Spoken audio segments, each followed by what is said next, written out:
People buy secondary glazing for two main reasons. Listed buildings where they can't fit new windows, and fitting new PVC windows would be inappropriate anyway, even if you could. Period buildings, where again I have seen PVC windows fitted and they look shocking. Now we do sell and manufacture PVC windows, so I'm taking a swipe at our own products as well as anybody else's. In those instances you'll fit secondary glazing.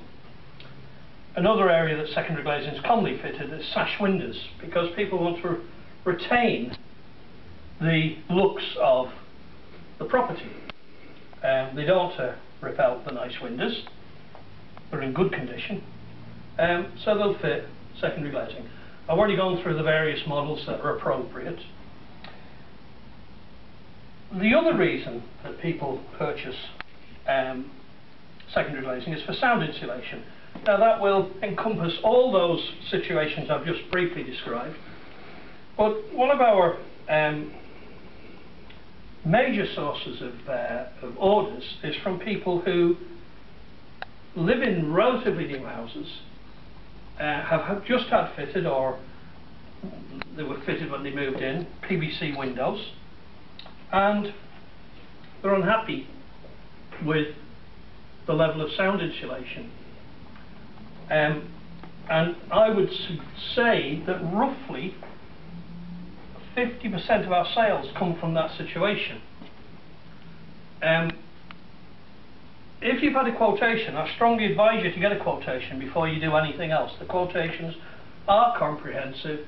They do include a lot of information. They're a large document, but they do include lots and lots of information, including sound insulation figures. Now I haven't got them in front of me, and I don't know them off by heart.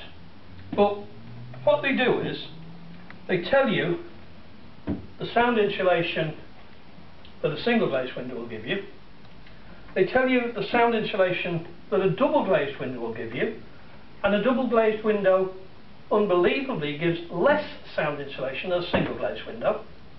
People find it incredulous, and when they ring on the telephone and this is said to them, I think a lot of them don't believe it.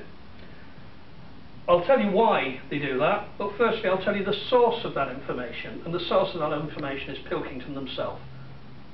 So you can trawl through the Pilkington website on sound insulation figures, and you will find that Pilkington themselves say that single glazing gives a higher degree of sound insulation than double glazing.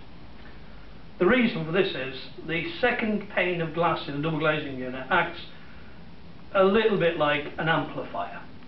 So whatever sound, which is vibration, hits the first pane of glass, it vibrates through the air in that cavity, because it's not a vacuum as everybody thinks, it's dry still air, and reverberate the second pane of glass and magnify it, whereas with a single bit of glass that can't happen. So a tremendous number of people fit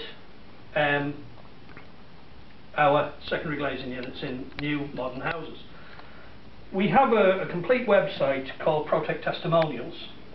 The product we get more testimonials from than any other is secondary glazing.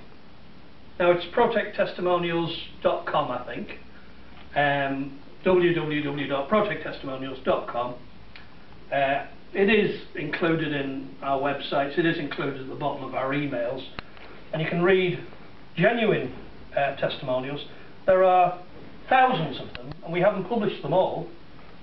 I think we've probably published about 1,000 at a guess. We could publish 5,000. We couldn't make 5,000 testimonials up. We'd have to employ somebody permanently to do it. The genuine testimonials, and they include things like regularly we hear, first time I've had a good night's sleep since I moved into this house. Let's get on briefly to the figures of sound insulation. Now it is a difficult subject, and I'm not an acoustics engineer, I'm not a sound expert. I'm going off what I've been taught and the figures. We demonstrate in our quotations that, you know, your existing window gives, be it single or double, gives the following degree of sound insulation. We then say that if you use secondary glazing, and we list a couple of cavity examples, so the distance between your prime window and our secondary glazing, we give 100 mil, 150 mil. We then on both of those give the extra amount of sound insulation that using 6mm glass, using 6.4mm laminated glass, and finally using 6.4mm stay-dip acoustic laminated glass. Stay-dip is a Saint-Gobain product, Saint-Gobain from France, the Pilkington of France, for want of a better way of putting it. We think their product offers the best performance and the best optical quality. Some of the other sound insulation acoustic laminated glasses don't offer such a great optical quality. So we demonstrate those, and those figures are there. I'm not going to go through and analyse each one. Basically,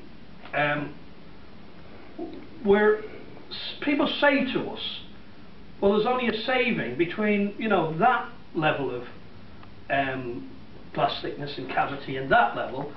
There's only a saving of 2 decibels. It's hardly worth it for the extra money that we're paying. If I can explain to you, it's very difficult to explain, but sound insulation works a little bit like earthquakes. It's algorithmic, meaning that an earthquake of magnitude on the Richter scale 1 is not half of Richter scale 2. It's many, many times less. We need to go the other way. If we take a 10, which is the worst, and we take a 5, which is in the middle, I wouldn't want to be in either. A 5 is not half the power, the destruction of a 10. A 10 is many, many, many times more. So a saving of 2 decibels, and I'm not explaining this very good, or very well rather, a saving of 2 decibels is an awful lot, believe you me, an awful lot. Now, to briefly demonstrate that, and we do include this in our quote, a pneumatic drill will give you 100 decibels of sound noise pollution. 2 of these obviously is double the sound, obviously, but it measures 103. So if you take 1 away, it would appear on a meter you're only saving 3 decibels, but in reality you're halving the amount of noise, and that's the way sound insulation works. The figures are there in the quotation. They can be a little bit difficult to understand, but I can assure you that what you might count as small baby steps, as it were, small amounts of sound you're saving, are actually substantial.